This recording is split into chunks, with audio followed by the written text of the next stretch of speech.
Amigos, muy buenas noches. Quiero agradecerles su espacio de tiempo que se están dando para poder ver este video.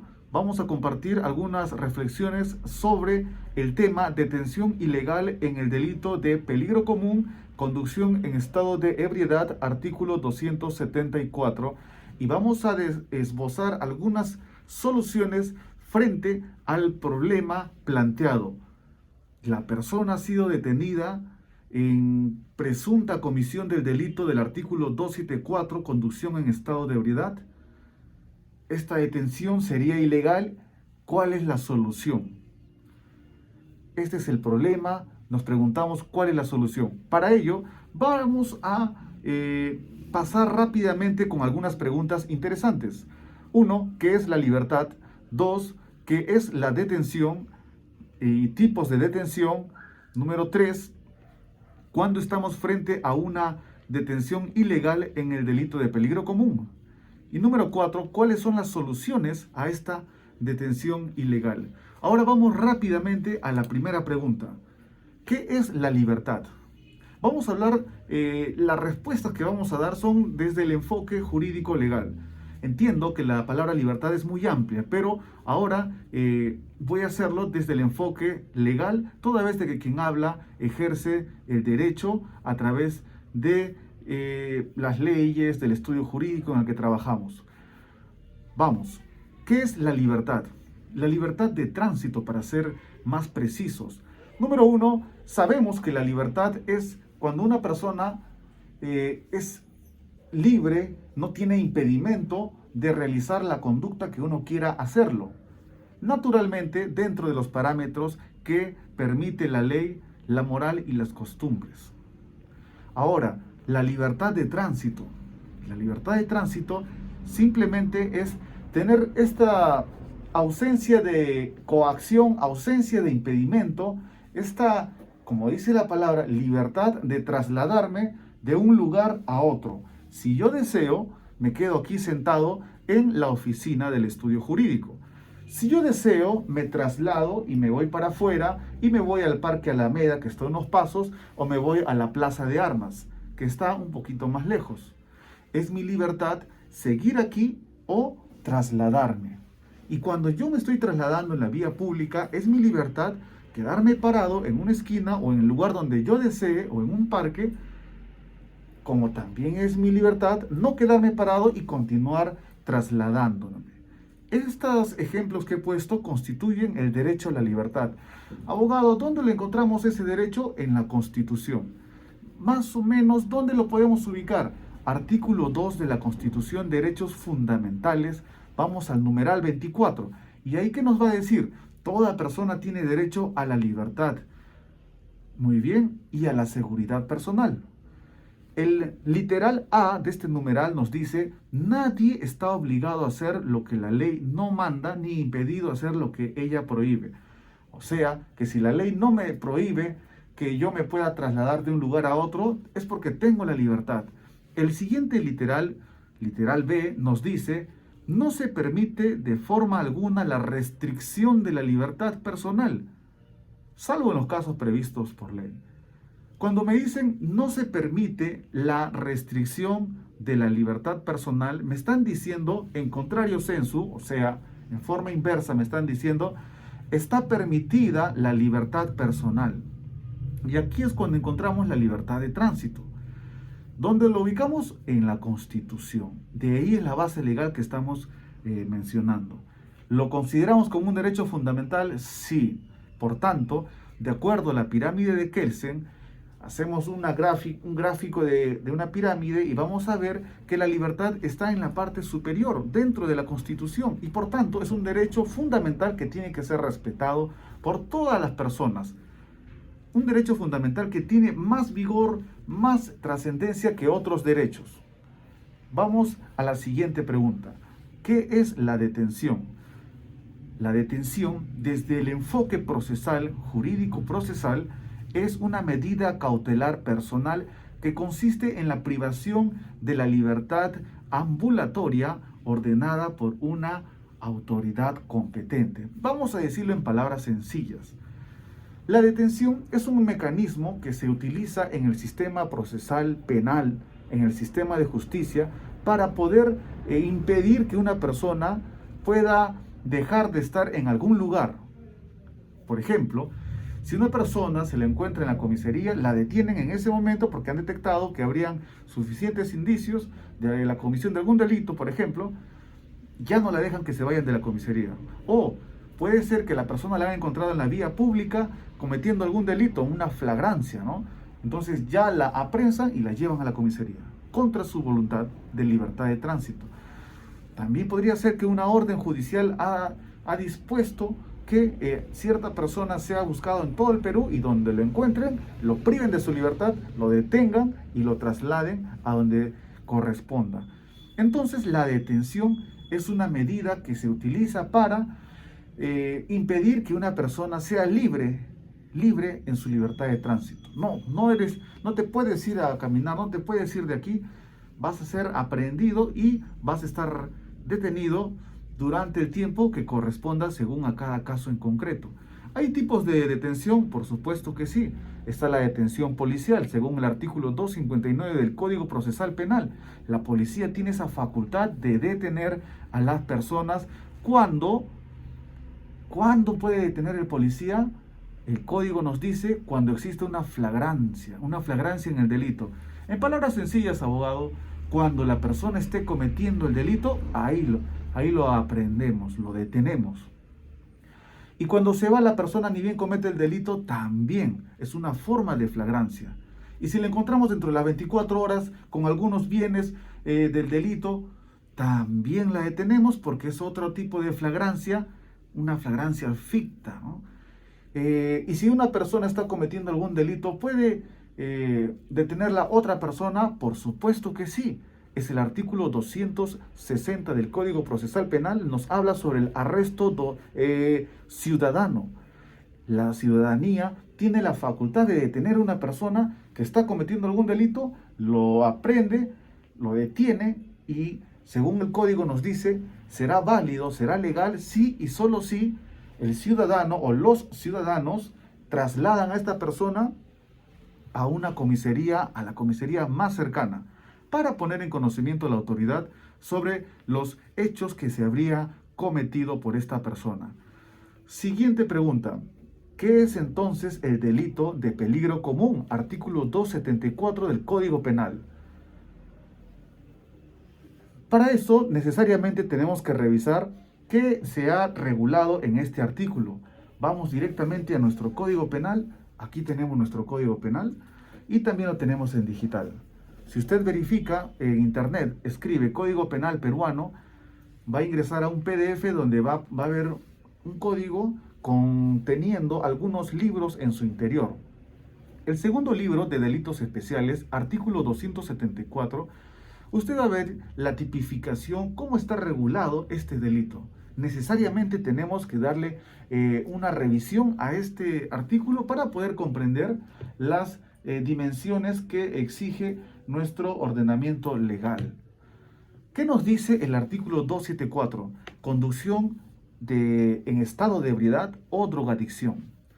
El que encontrándose en estado de ebriedad con presencia de alcohol en la sangre en proporción mayor a 0.5 gramos por litro de sangre o bajo los efectos de drogas tóxicas, estupefacientes, psicotrópicas o sintéticas, conduce, maneja, opera, maniobra un vehículo motorizado.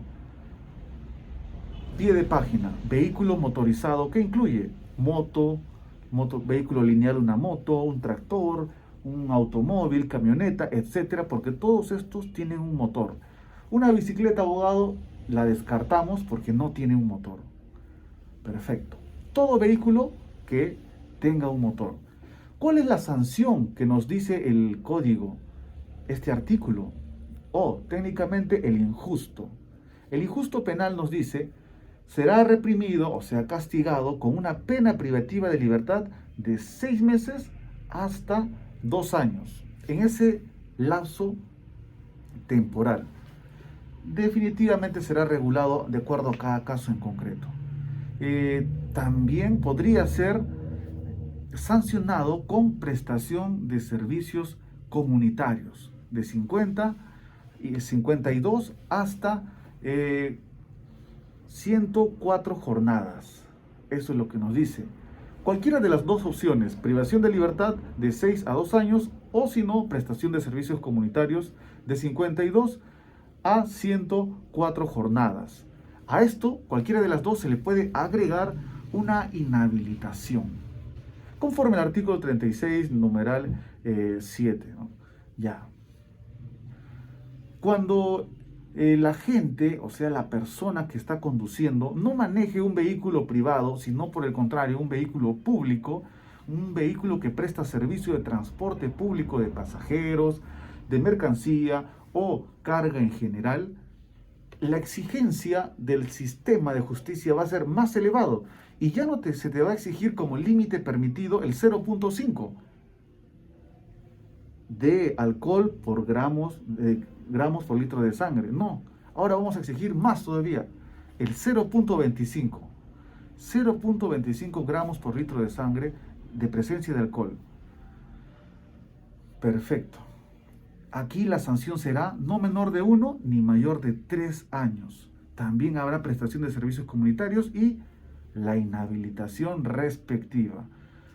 Este dispositivo legal que les he mencionado ha sido modificado en noviembre del año 2009, así que a este año la vigencia es evidente. Siguiente pregunta.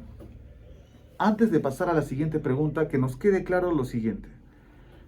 ¿Qué es el delito de peligro común? En teoría se lo conoce como un delito de peligro, un delito abstracto, ¿no? Que teóricamente se lo conoce como aquella prohibición que ha establecido el legislador a los ciudadanos para que ellos no realicen esta conducta.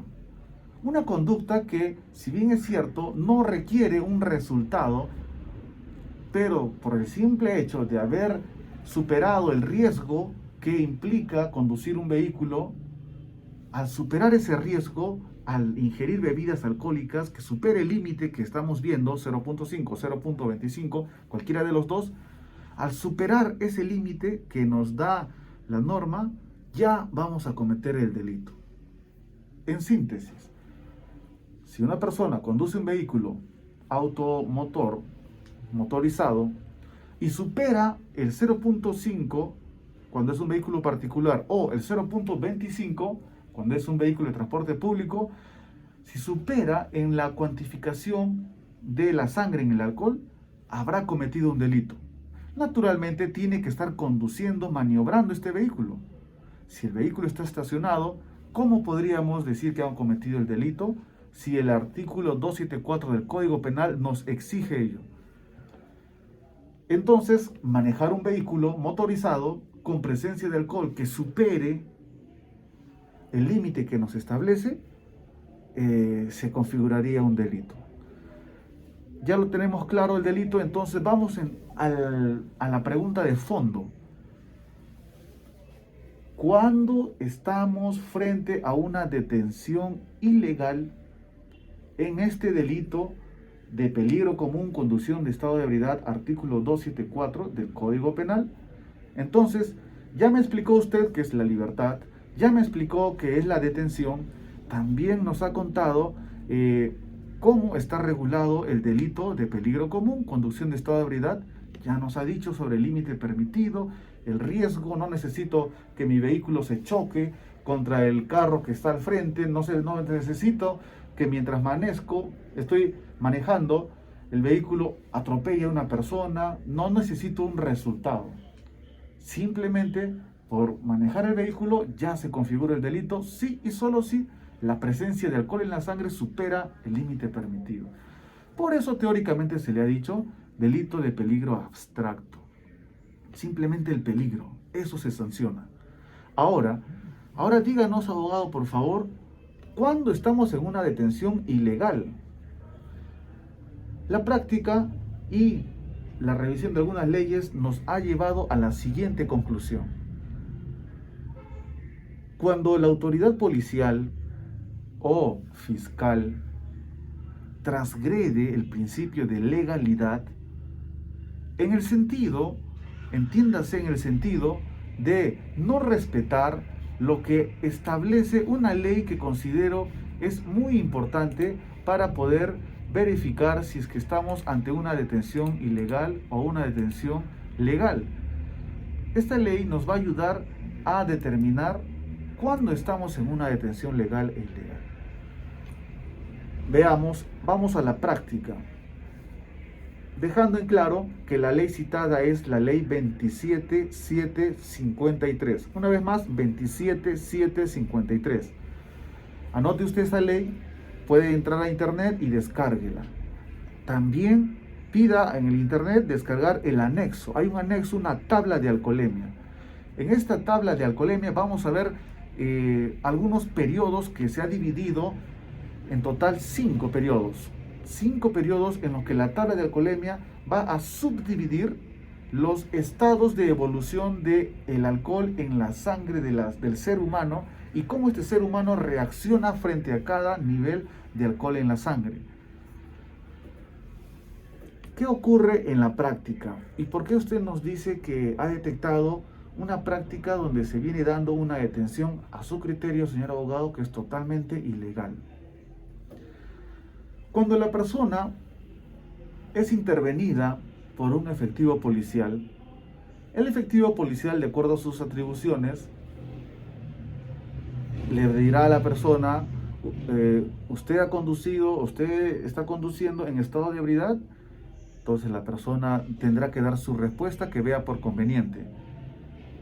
Si el policía detecta que hay algún indicio de que esta persona sí estaría en estado de ebriedad o habría tomado, entonces está facultado para realizar acto de investigación que sea pertinente.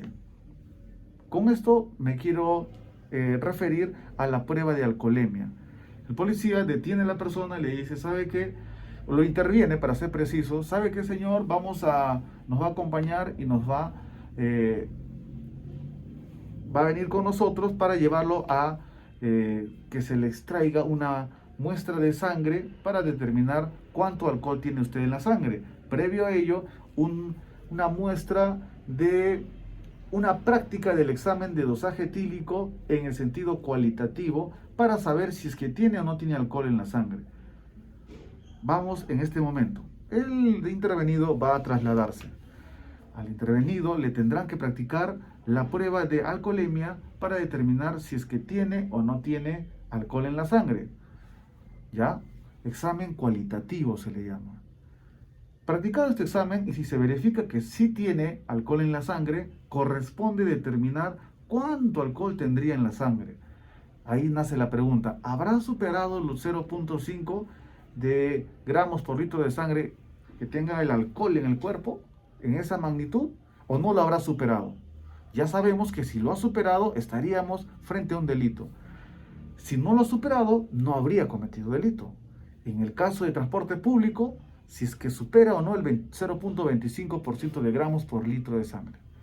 Entonces se le practica este examen cuantitativo con una muestra de sangre y utilizando los instrumentos químicos necesarios se podrá tener el conocimiento, el resultado. El problema medular viene en el sentido de, una vez que te toman la muestra de sangre, normalmente se ha hecho algo normal, lamentable. La policía te traslada a la comisaría del lugar donde se te ha encontrado, intervenido, y la persona tiene que esperar el resultado del dosaje etílico. Este resultado de dosaje etílico va a demorarse 6 horas, 8 horas, algunos casos demora 12 horas, 14 horas. La pregunta es, todo este lapso de tiempo, la persona en qué calidad está, intervenido, detenido, o no está detenido, no está intervenido, pero el señor quiere estar voluntariamente en la comisaría. La respuesta es obvia y el señor está en calidad de detenido. ¿Cómo verificamos eso? En los actuados. Va a ver los actuados y ahí va a decir, ¿no? Notificación de detención, el señor ha sido detenido. Listo. La detención se convierte en ilegal cuando la persona que ha sido aprehendida, la persona objeto de detención, no está dentro de los alcances de la ley que les he mencionado hace un momento. No está dentro de los alcances del primer periodo, no está dentro del primer periodo de la tabla de alcoholemia. ¿Qué quiere decir eso? Que si se verifica que el intervenido no estaría superando el límite permitido, no habría necesidad ni razón de detenerlo. No sería correcto. Ahora, vamos a la práctica para darle color y contenido a lo que estoy diciendo. Supongamos que una persona ha sido detenida porque se presume que conduce en estado de ebriedad. El vehículo que está conduciendo es particular. Entonces, la ley nos dice que debería superar el 0.5 para poder configurarse el delito. Cuando a la persona que se le interviene no se verifican los signos que nos establece la ley que les he mencionado, ley 27753, en su tabla de anexo, periodo número 1. El periodo número 1 nos establece conductas, características que van a presumir a la autoridad que la persona está dentro de este periodo. Asimismo, también hay conductas, características que la tabla de alcoholemia nos va a arrojar a aquellas personas que están en el segundo periodo, y así la tabla nos va a mostrar características de 5 periodos. El primer periodo nos establece un rango de 0.1 a 0.5 gramos por litro de sangre. Quiere decir que la persona en ese rango de 0.1 a 0.5, al no haber superado el límite permitido que nos habló el artículo 274 del Código Penal, no habría cometido delito. Pero si es que supera este primer periodo y ingresa al segundo periodo de 0.5 a 1.5, sí habría cometido el delito. Se podría presumir. Y si podemos presumir, entonces ya se podría afectar la libertad de la persona con una detención hasta que pueda salir el resultado del dosaje etílico. Entonces, ¿qué tiene que hacer la persona o el efectivo policial, para ser más preciso? Verificar en el momento de la intervención, la persona muestra las características del segundo periodo de la tabla de alcoholemia de la ley que está hablando el abogado Denis Valdés. Nuevamente dígame el número, ley 27753. Nos ubicamos en el segundo periodo. ¿Estaría teniendo alguna de las características? ¿Qué nos dice este periodo? Euforia, verborragia, excitación, disminución de la atención, pérdida de la eficiencia en actos más o menos complejos, dificultad en mantener la postura, no se puede parar bien. En estos supuestos, según este segundo periodo, de 0.5 a 1.25, la persona aumenta la probabilidad de cometer un accidente de tránsito. ¿Por qué? Porque sus reflejos y el campo visual es inferior, ha disminuido, y por tanto estaría cometiendo el delito de peligro común. En la práctica, el efectivo policial tiene que verificar si es que la persona tiene alguno de estos patrones conductuales. Si ocurre lo contrario y la persona está ecuánime, no tiene ninguna de estas características, entonces lo correcto sería que lo cite para algunos actos de investigación que se vayan a realizar posteriormente, y esta persona sea puesta en libertad, no sea detenida y vaya a su domicilio o a donde vea por conveniente. El resultado del examen cuantitativo de dosaje etílico saldrá en su oportunidad y se proseguirá con la investigación. porque no se ha verificado ninguna conducta que se pueda encontrar subsumir en el segundo periodo de la tabla de alcoholemia. Si es que sí se verifica que tiene estos patrones, estas características, estas conductas, entonces se podrá presumir que sí está dentro del segundo periodo, o sea, ha superado el 0.5 de alcohol gramos por litro de sangre, y por tanto sí se podría detener. En la práctica, pese a que todavía no ha salido el resultado de dosaje etílico cuantitativo para saber cuánto tiene alcohol en la sangre, la regla general es de que el intervenido lo trasladan a la dependencia policial o comisaría para su detención hasta que salga el resultado de dosaje etílico. La pregunta es, ¿y qué pasó con el principio de inocencia establecido en la Constitución? ¿Qué pasó? O sea, no vamos a presumir la inocencia. No, pero tiene alcohol en la sangre. Sí, pero tenemos que verificar la cuantía. ¿Cuánto alcohol tiene en la sangre? Y porque tiene alcohol en la sangre no podemos presumir de forma adversa a la inocencia de esta persona.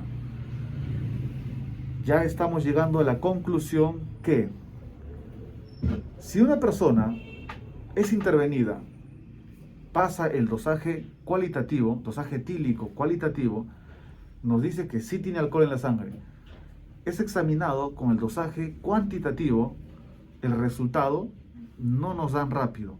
Si fue intervenido en la noche, a las 10, 11, medianoche, no te lo dan en ese momento. Entonces se necesita el resultado.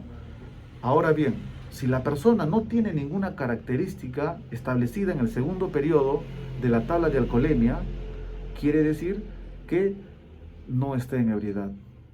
Por lo contrario, al no tener síntomas clínicos de una presunta ebriedad, debe ser puesta en libertad. Si es que no es puesta en libertad, en ese instante se estaría configurando una detención ilegal y, en consecuencia, la persona afectada, a través de su abogado, podría recurrir a solicitar justicia de la siguiente manera. Ya está detenido ilegalmente, ya se detectó que no tiene ninguna característica establecida en el segundo periodo de la tabla de alcoholemia de la ley 27753. ¿Qué hacemos? Se puede interponer un habeas corpus para que, a través de este proceso constitucional, un juez ordene la inmediata libertad.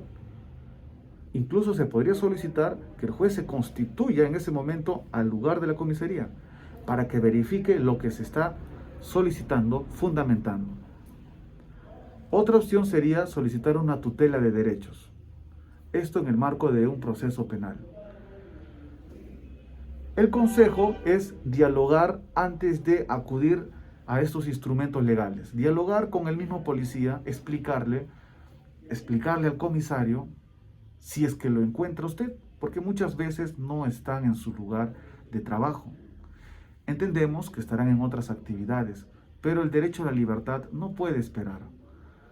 También dialogar con el fiscal de turno, quien al ponerle en conocimiento estos hechos, se le solicita también que cese esta detención y ya no se afecte el derecho a la libertad personal, a la libertad de tránsito establecido en el artículo 2 de la Constitución de la persona que ha sido aprehendida. Agotadas estas vías, considero razonable recién interponer el recurso constitucional de habeas corpus o, en su defecto, el mecanismo procesal denominado tutela de derechos. En este caso práctico que he explicado, estamos frente a una detención ilegal, la misma que amerita ser solucionada a través de los dos instrumentos, mecanismos que les he manifestado. Quiero agradecer por su atención prestada y bueno, desearles un día, una noche agradable, lejos de cualquier detención ilegal o arbitraria. Quien habla, Denis Valdés, del estudio Valdés Cuadros y Abogados. Hacemos este video con la única finalidad de compartir un poco el conocimiento legal para que usted pueda hacer lo suyo y reclamar su derecho cuando corresponda. Gracias por su atención. Será hasta una próxima.